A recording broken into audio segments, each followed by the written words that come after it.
Well, they just said you'd be reading for the part of a witch, and it's in the 18th century. And I had done graduate work in theater and in speech and drama, and I had done a lot of period plays, and in summer stock as well. And I had this kind of idea that I could do it because it was back in the 18th century. But what was my reaction? Well, I had just gotten to New York, and it was my second audition of my life, professional audition of my life. So I was very inexperienced, and I think my only reaction to it was one of paralyzed fear. It was with Jonathan, and he was very nice, and it was a love scene, so we practiced it a couple of times, and I actually felt he made me feel quite relaxed, as relaxed as, and they put it on camera. We taped at 3 or 3:15, and the show came on the air at 4. So just as we finished taping, we were able to go into it was a little dark room and watch the show that we had taped the week before, 2 weeks before, sometimes the day before. It was very embarrassing because often there were forgotten lines or miscues or flubbed words or stiff readings or being in the wrong spot, looking at the wrong camera. So we were all painfully aware of the fact that it looked rough and it seemed rough and that we had made some mistakes. But every once in a while there'd be a fairly good scene. You could be proud of that. But I think all actors, when they watch themselves, are very critical. I think it's very hard. Many actors will not watch themselves. They ran the commercials onto the same tape, so we would have enough time to change costumes during the commercial. That was all the time. And then the tape that we made that day was the tape that went on the air. So it was very much like, there was no editing and no stopping to start over if there was a mistake. And it felt like doing theater. It felt like doing summer stock because it was so under-rehearsed. We'd only rehearsed it that one day. We'd only actually run the show 4 or 5 times. And it felt very much like live summer stock. But it was fun, lots of fun. It was a great challenge.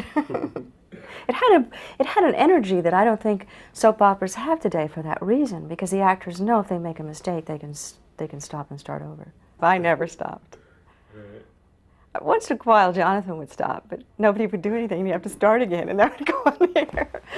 So, no, you didn't stop. It's wonderful training, because when I came to California and I started to do film, they love an actor that doesn't blow lines and can do a full take and is not all the time going, oh, I want to stop, I want to do that over, I want to do that over, like a lot of actors who have never had this kind of experience or attempted to do. I sort of feel that it's hard for me to stop, even if I don't like the take, because of the years on Dark Shadows. It's sort of like I'm fixed, and it's hard for me to stop. We knew that we were doing unusual and original television, and we enjoyed it for that reason. And sometimes the special effects didn't quite come off. If you had to appear or disappear in a room, they would superimpose your body into the room, and sometimes it wasn't quite the right size. And you'd be kind of shrimpy looking, you'd be kind of a little bit smaller than the table.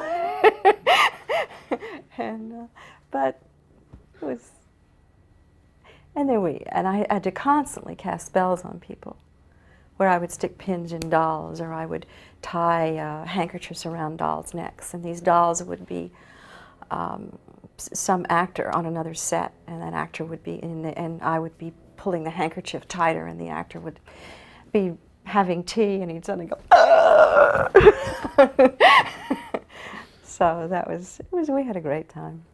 We realized that it was popular, yes, because everywhere we went we were recognized, and there was a huge crowd outside the studio when we finished in the afternoon of autograph seekers, and sometimes people would show up, the same people every single day, day in and day out. They worshipped some of us and walk us to the subway. And I can remember standing on the subway when school got out and seeing 200 or 300 kids on the subway platform, all waiting to take the train, and they would see me and they would start screaming and they would run to the other end of the platform because they were so terrified because I was so evil. And we got tons of fan mail, boxes of letters would come. And you know, all we thought was, oh God, I have to answer those letters. You know? I got phone calls and threats of death, and I think mostly they admired the character because she had tremendous strength. You know, she was coming in at the beginnings of the whole women's movement, and she was very independent, and they sort of missed the fact that she was obsessed with her love for Barnabas, and that was really destroying her. They just liked the fact that she could do people in.